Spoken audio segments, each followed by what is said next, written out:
Hey everyone, I'm working to hit 1,000 subscribers and I need your help to get there. If you enjoy this content, please hit that subscribe button right now. The Toronto Blue Jays are making waves this offseason, and trust me when I tell you, what's happening right now in the front office is absolutely wild. While most fans are still licking their wounds from missing out on Kyle Tucker and Bo Bichette drama, Ross Atkins is cooking up something that nobody saw coming. And let me tell you, when these trade rumors dropped, the fan base practically exploded. Some people are calling it genius. Others are ready to storm the Rogers Center with pitchforks. But here's the thing. Whether you love it or hate it, you cannot ignore what's brewing in Toronto right now. So buckle up, because we're about to dive deep into the most controversial Blue Jays trade proposal of the offseason. Some absolutely juicy insider information about Kyle Tucker that'll make your jaw drop, and why this team might not be done making moves despite spring training being just weeks away.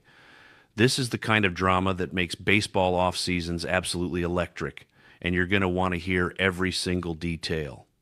Let's set the stage here. The Blue Jays have actually had a pretty solid offseason when you think about it.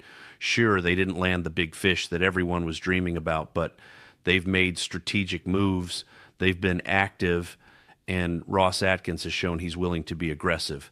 But now, in the final weeks before pitchers and catchers report, things are getting really interesting. New trade rumors are swirling around a couple of key players, and one deal in particular has the fan base more divided than pineapple on pizza. Here's where it gets absolutely bonkers. A new trade proposal just surfaced that would see the Blue Jays dealing their 44 home run slugger in a package that brings back not one but two intriguing pieces from the St. Louis Cardinals. We're talking about relief pitcher Jojo Romero and outfielder Lars Nootbaar. Now, before you start typing angry comments, hear me out on this one, because the details are wild. The proposed deal would send Anthony Santander, Nathan Lugo, pitching prospect Johnny King, and Bowden Francis to St. Louis in exchange for Romero and Nootbaar. I know. Your first reaction is probably the same as mine was.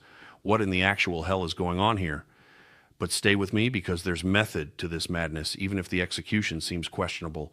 Let's break down why this trade even exists as a concept. The Cardinals are clearly in sell mode. They've made it abundantly clear that they're tearing things down and rebuilding. Everything's on the table. Everyone's available. It's a full-scale fire sale in St. Louis, which means opportunity for teams like Toronto that are trying to push their chips into the middle of the table and compete now. Jojo Romero is the real prize in this package, and this is where things get interesting. This guy is an absolute monster coming out of the bullpen. We're talking about a left-handed reliever who posted a microscopic 2.07 ERA last season. That's not just good, that's elite tier shutdown stuff. The man has absolutely filthy pitches, and he's been deployed in high-leverage situations for years.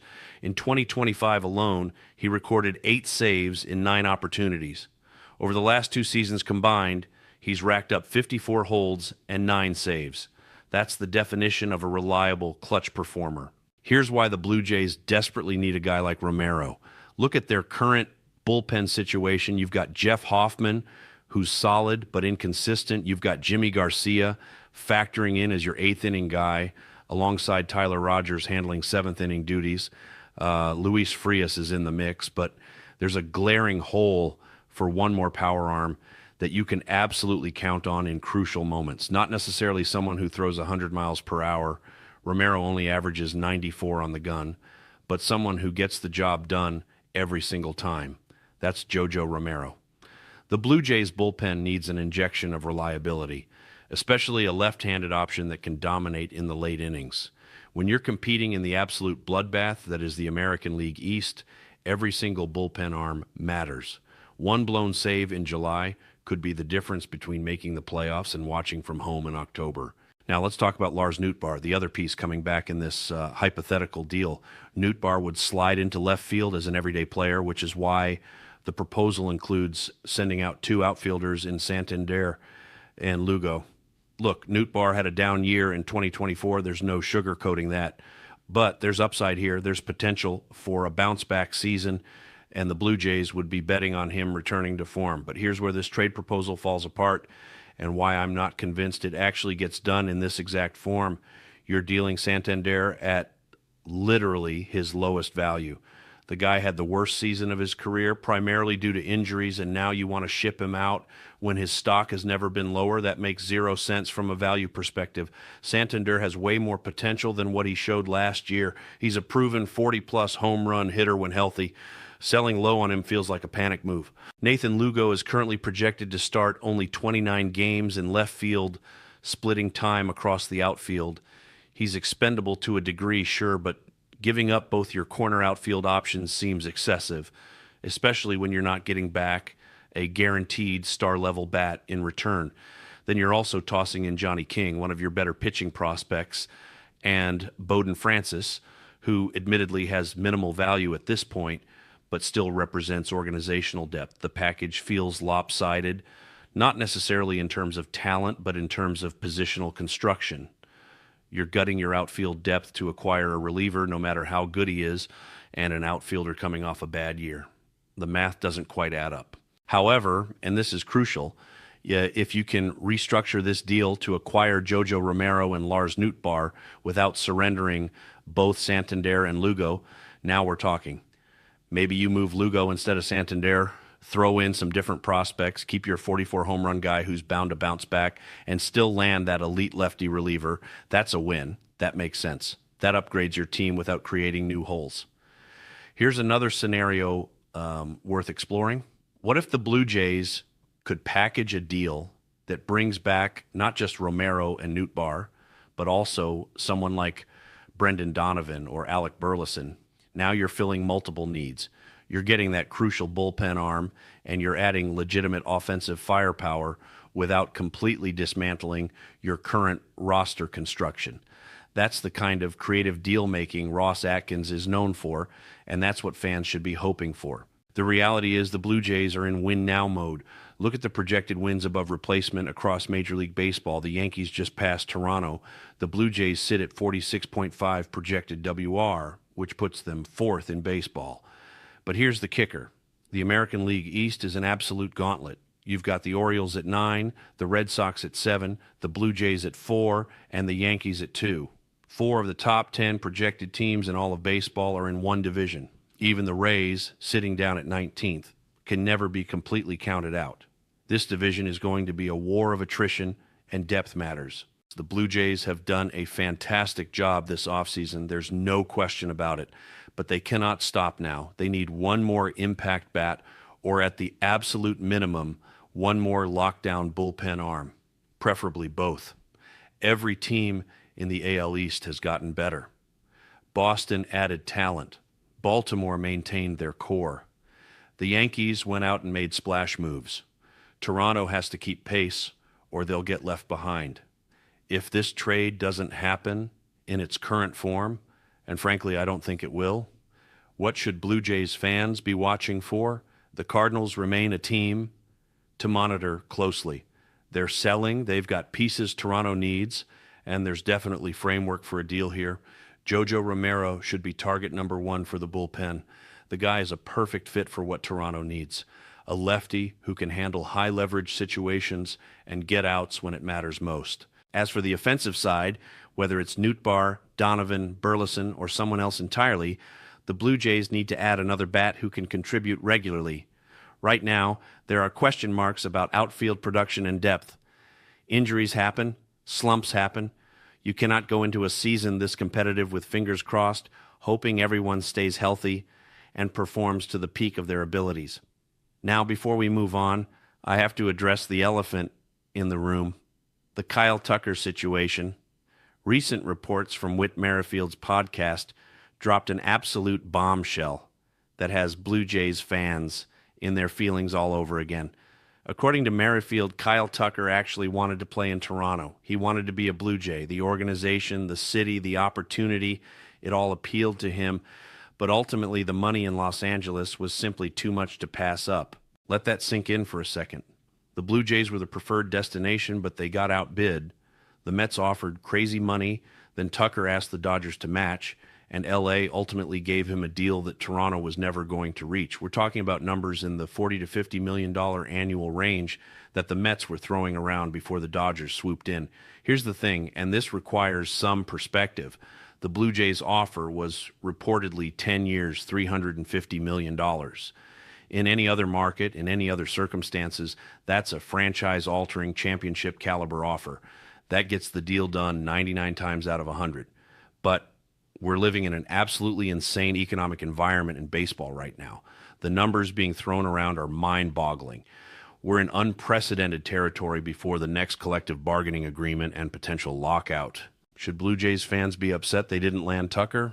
Sure, disappointment is natural, but should they be angry at the front office for not going to 40 or 50 million per year? That's debatable. There's such a thing as fiscal responsibility, even for a team with Rogers' money backing them.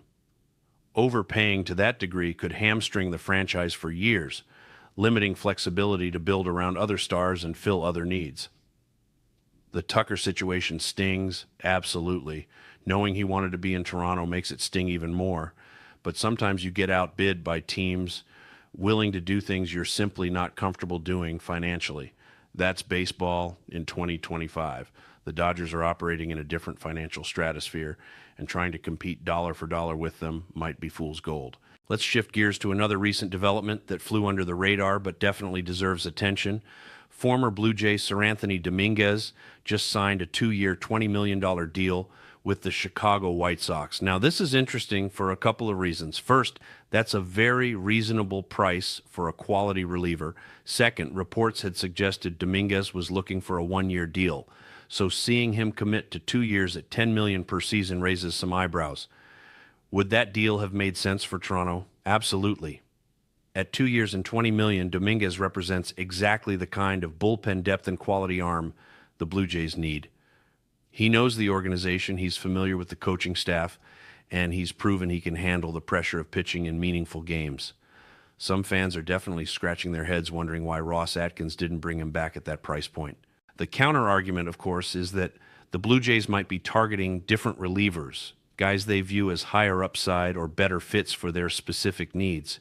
Resources are finite, even for a team trying to compete. Maybe they're saving money for a bigger splash, or maybe they simply evaluated Dominguez differently than Chicago did. Either way, it's another name off the board as the available talent pool continues to shrink with spring training approaching. Speaking of spring training, we're now just weeks away from pitchers and catchers reporting. The Blue Jays have already started selling tickets for opening day. Baseball is right around the corner, people. This is not a drill. The regular season is coming fast, and roster construction time is running out. Once spring training starts, the urgency to make deals intensifies because you want your team together, building chemistry, getting at-bats and innings, preparing for the marathon ahead. Ross Atkins has built a reputation as someone who makes moves, especially in the offseason. He's not afraid to be aggressive when he identifies opportunities. We've seen him pull off blockbuster trades before, and there's no reason to think he's done dealing just because we're in late January. In fact, some of the best deals happen right before spring training when teams get desperate to finalize their rosters. The Blue Jays have options. They have trade chips. They have prospect capital. They have some financial flexibility still available.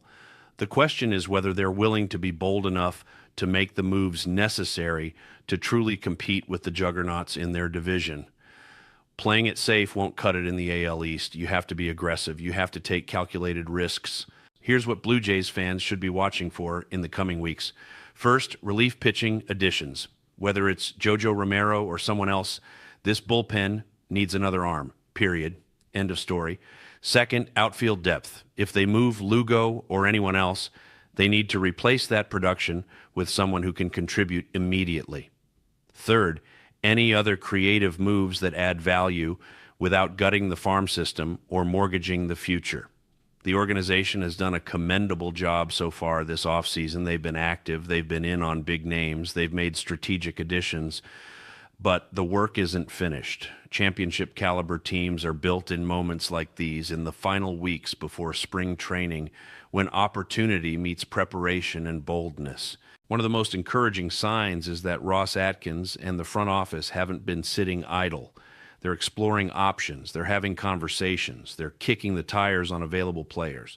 That's exactly what you want to see from a team that's serious about competing.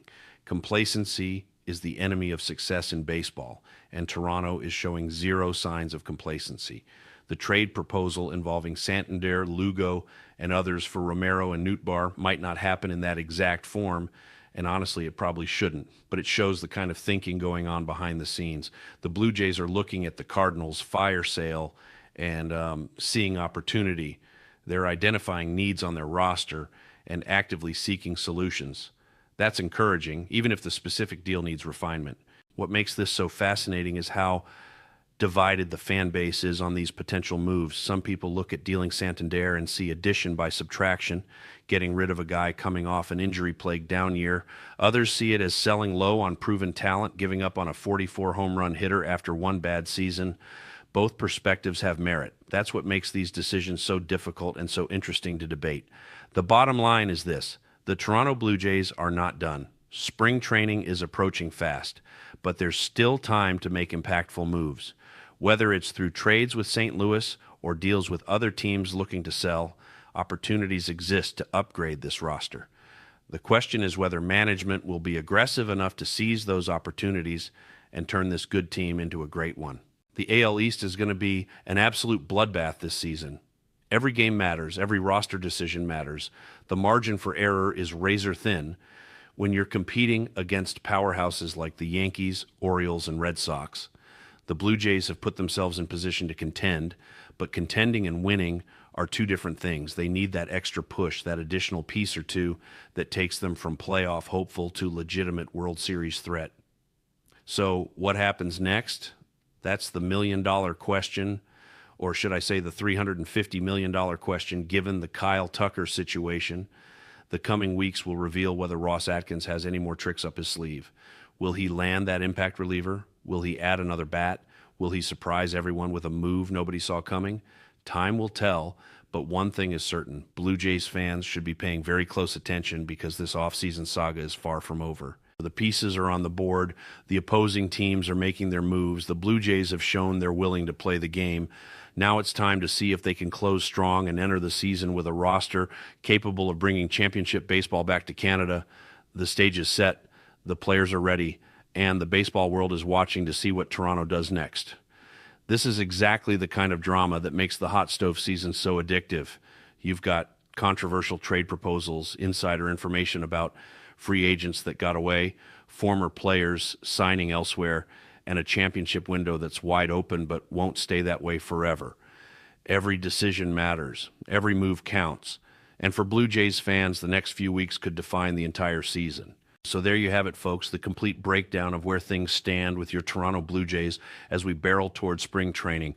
From the wild Jojo Romero trade proposal that has everyone picking sides, to the heartbreaking revelation that Kyle Tucker wanted to wear the Blue Jays uniform but got lured away by Dodgers money, to Seranthony Dominguez landing in Chicago. This has been one wild ride of an offseason, and guess what? It's not over yet, not by a long shot. Now I want to hear from you. What do you think about this proposed trade? Would you give up Santander and Lugo for Romero and Nootbaar, or is that insanity? Do you think the Blue Jays should have gone harder after Kyle Tucker, or was their offer already too rich? And what about bringing back Dominguez at 2 years, $20 million? Should Ross have jumped on that? Drop your thoughts in the comments below because I absolutely love hearing different perspectives on these moves. If you enjoyed this deep dive into Blue Jays rumors and drama, smash that like button. If you want to stay updated on every single move, rumor, and development as we head into spring training and the regular season, hit that subscribe button and turn on notifications so you never miss an upload, and share this with your fellow Blue Jays fans who need to know what's really going on behind the scenes. The baseball season is almost here, and we're going to be covering it all. Let's get this championship run started. Until next time, let's go Blue Jays. Hey everyone, I'm working to hit 1,000 subscribers and I need your help to get there. If you enjoy this content, please hit that subscribe button right now.